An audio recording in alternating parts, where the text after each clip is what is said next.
નમસ્કાર મિત્રો, સ્વાગત કરું છું આપણી આ યુટ્યુબ ચેનલમાં। તો રાઇટ ટુ એજ્યુકેશન એટલે કે આરટીમાં જે ત્રીજા રાઉન્ડ માટેની જે શાળા પસંદગી પ્રક્રિયા છે તે શરૂ કરી દેવામાં આવી છે। આરટીમાં કુલ કેટલી બેઠકો ખાલી પડી છે તે અંગે પણ આપણે વાત કરવાની છે, અને શાળા પસંદગી પ્રક્રિયા છે કઈ તારીખ સુધી ચાલશે તે અંગે પણ આપણે વાત કરીશું। ચેનલને હજુ સુધી સબસ્ક્રાઇબ ના કરી તો ખાસ સબસ્ક્રાઇબ કરી દેજો, વિડીયોને ખાસ લાઇક કરી દેજો, અને હજુ સુધી વોટ્સઅપ ગ્રુપ, ટેલિગ્રામ ગ્રુપ અને ટેલિગ્રામ ચેનલને જોઈન ના કરી પણ જોઈન કરી લેજો।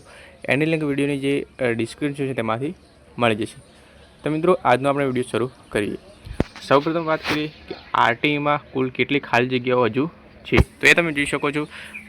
આરટીની ખાલી પડેલી જગ્યા 9000 કરતાં વધુ બેઠક માટે ત્રીજો રાઉન્ડ યોજવાનો નિર્ણય, એટલે કે હજુ પણ ત્રીજા રાઉન્ડ માટે 9000 કરતાં વધુ બેઠકો ખાલી પડી છે। તો જે વિદ્યાર્થીને ધોરણ 1માં એડમિશન મેળવવું હોય તો તેમને આરટીમાં એડમિશન મેળવવું હોય તો તેઓ હજુ પણ શાળા પસંદગી કરીને જેમને પ્રથમ રાઉન્ડ અને બીજા રાઉન્ડમાં નામ ના આવ્યું હોય તો ત્રીજા રાઉન્ડમાં તેમનું નામ મેળવી શકે છે, એટલે કે તેઓ ફરી શાળા પસંદગી કરી શકે છે। એ તમે જોઈ શકો છો કે 9000 કરતાં વધુ બેઠકો હજુ ખાલી પડી છે। પ્રથમ 2 રાઉન્ડમાં પ્રવેશ મળ્યો ન હોય તેમને જ ત્રીજા રાઉન્ડમાં ભાગ લેવા મળશે, એટલે કે જેમને પ્રથમ 2 રાઉન્ડમાં પ્રવેશ મળ્યો નથી તેમને જ ત્રીજા રાઉન્ડમાં તેમને શાળા પસંદ કરી શકશે।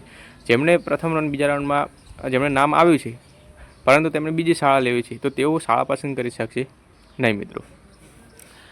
તો મિત્રો, એ તમે જોઈ શકો છો પુનઃ પસંદગી નહીં આપી હોય તો અગાઉની પસંદગીને માન્ય રાખી પ્રવેશ ફાળવી દેવામાં આવશે, એટલે કે જો તમે ફરી ચોઇસ ફિલિંગ કરી નહીં હોય તો તમે પહેલાં જો તમારા રાઉન્ડમાં નામ ના આવ્યું હોય તો પહેલાંની જે શાળાનું જે નામ હતું તે શાળામાં તમને પ્રવેશ આપી દેવામાં આવશે જો ત્રીજા રાઉન્ડમાં બેઠકો ખાલી પડેલ હશે તો। એ તમે જોઈ શકો 9000 કરતાં વધુ બેઠકો ખાલી છે।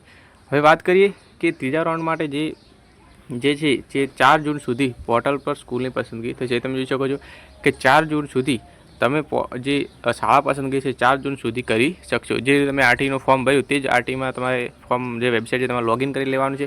લોગિન કર્યા પછી તમારું જે છે સ્કૂલ પસંદગી તે તમે કરી શકશો। આરટીમાં ખાલી જગ્યા ધરાવતી સ્કૂલોની પસંદગી વધુ એક તક।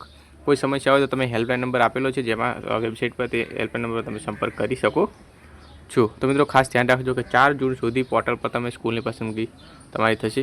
આજે 2 તારીખ થઈ તો 2 દિવસ તમે છે સ્કૂલ પસંદગી કરી શકશો, અને ત્યાર પછી આરટીનો ત્રીજો રાઉન્ડ છે જાહેર થશે, અને કે કેટલા વિદ્યાર્થીને એડમિશન મળ્યું તે તમને જોવા મળશે। તો આ ત્રીજો રાઉન્ડ છે। હજુ પણ ચોથો રાઉન્ડ આવવાની શક્યતા છે, કારણ કે હજુ 9000 બેઠકો ખાલી પડેલ છે। તો મિત્રો, આ હતો આજનો આ વિડીયો। તમારે આરટી અંગે કોઈ પણ પ્રશ્ન હોય તો તમે કોમેન્ટમાં વિશે જણાવજો। વિડીયો ગમે તો લાઈક કરી દેજો, આગળ શેર પણ કરજો, અને ચેનલને સબસ્ક્રાઈબ કરી દેજો। તો મળે છે બીજા એક નવા વિડીયોમાં।